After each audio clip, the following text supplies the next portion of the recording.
안녕하세요. 9월 13일 매일 성경 함께 나누겠습니다. 통째로 한 문장으로 한번 연결해 보려고 합니다.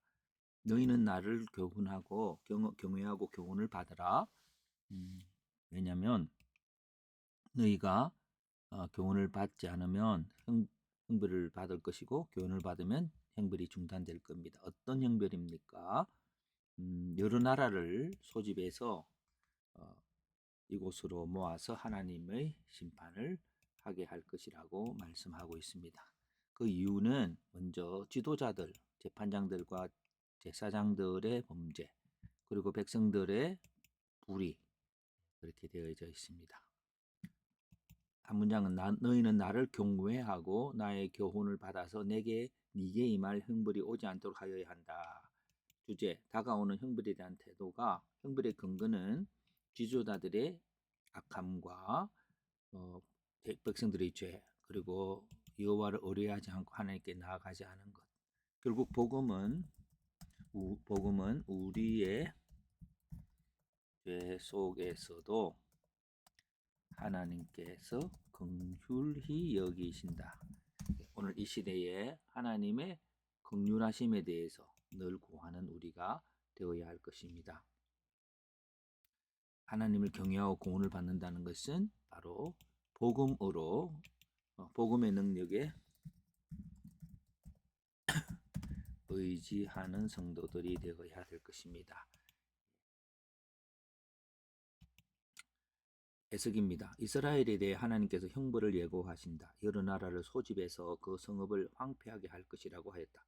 그 이유는 성소를 더럽히는 제사장과 간사한 선지자들과 악한 재판장들과 모든 행위를 더럽게 하지만 하나님을 의뢰하지 않고 하나님께 나아가는 백성이다. 이 형벌을 면하기 위해 하나님께서는 이스라엘이 하나님을 경외하고 하나님의 복음을 교훈을 받으라고 하신다. 질문과 적용입니다. 악을 행하면 나의 유익을 위한 것일 것입니다. 그런데 하나님 앞에서 유익을 얻기 위해서는 하나님을 의지하며 율법을 지켜야 할 것입니다. 그래서 먼저 하나님을 구할 때 그들에게 평강의 열매가 맺힐 것입니다. 오늘 이 본문을 적용하기 위해서 생각나는 그것들은 결국 악이라고 하는 것은 나 자신의 유익을 위한 것인데 그것이 심판으로 가게 되고 쇠약함으로 가게 되므로 결국 먼저 그의 나라와 의를 구하는 그것이 참된 평강에 이르는 것입니다.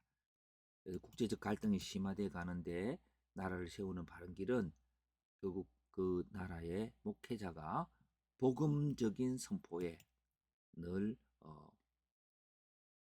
머물러 있어야 할 것이라고 여겨집니다. 챗GPT를 통해서 한 번 더 살펴보면 그 목적이 평강입니다. 그래서 악을 행하는 것은 나를 위한 목적에 그치는 것이고 평강의 열매를 얻기 위해서 하나님께 먼저 나아가야 한다고 하는 것입니다. 그래서 본문 설명과 문제 진단, 복음적 대안 적용으로 참 평강은 어디서 오는가? 잘못된 방법으로 추구하는 평강, 그 악이죠. 그래서 본문 해설의 첫 번째 이스라엘의 악, 두 번째는 하나님의 심판, 여러 나라를 모아서 결국 지금 국제 정세가 여러 가지 어려운 것 가운데서도 우리가 어떻게 나라를 지킬 것인가 할 때에 두 번째 하나님의 심판이고 하나님의 심판 때문에 적용은 결국 하나님께서 주시는 복음 앞에 서야 한다.